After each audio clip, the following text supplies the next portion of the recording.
Traffic na naman. Ay nako.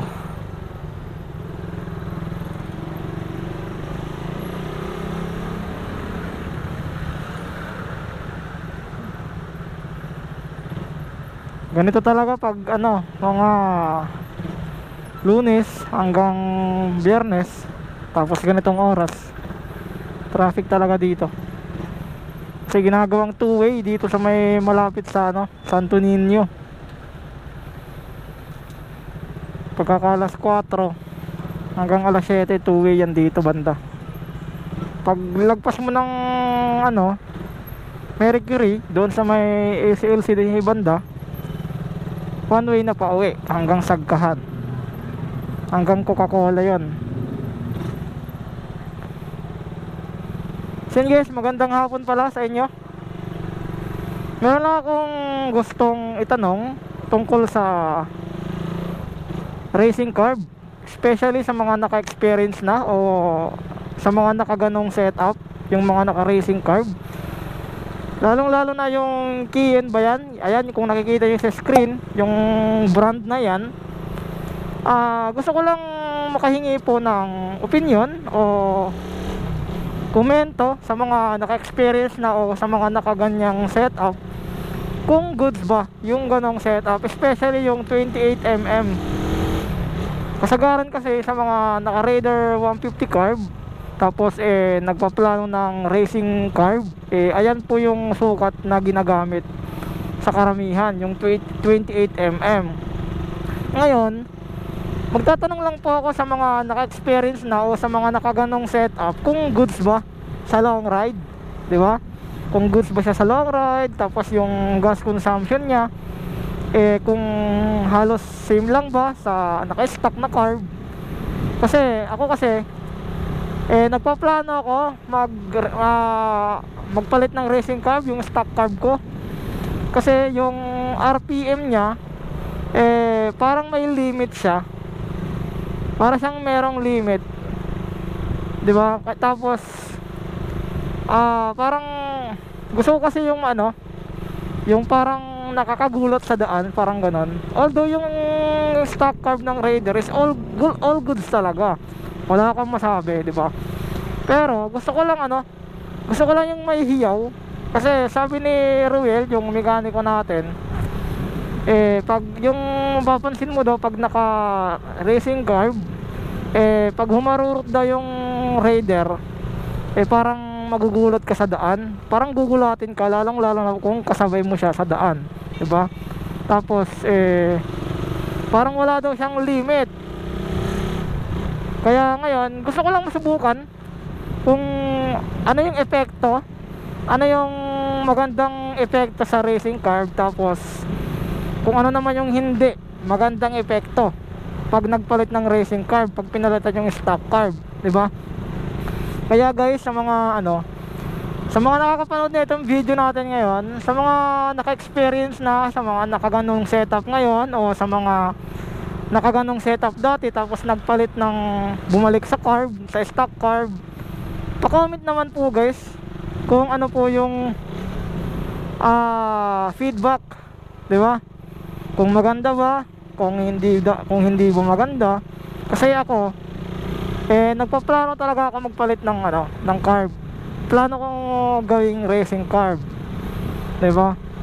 Gusto ko lang masubukan kung ano yung epekto niya, kung ano yung magandang maibibigay niya sa sa motor natin dito sa Raider natin. Kaya paki-comment naman po guys kung ano yung magandang feedback sa sa naka-racing carb. Tsaka kung meron ng hindi magandang naibigay na experience, paki-comment lang din po bago ko magpalit ng racing carb. Yung mga nakikita ko sa YouTube, naka 28mm, tapos marami nagsasabi na pag nagpalit ka daw ng racing carb, kailangan daw sakto yung tono ng carb mo, tapos sakto yung mga jettings, tapos especially dapat daw 28mm kasi ayan daw po yung parang saktong sukat para sa motor natin o sa mga motor ng Raider na carburetor, 'di ba?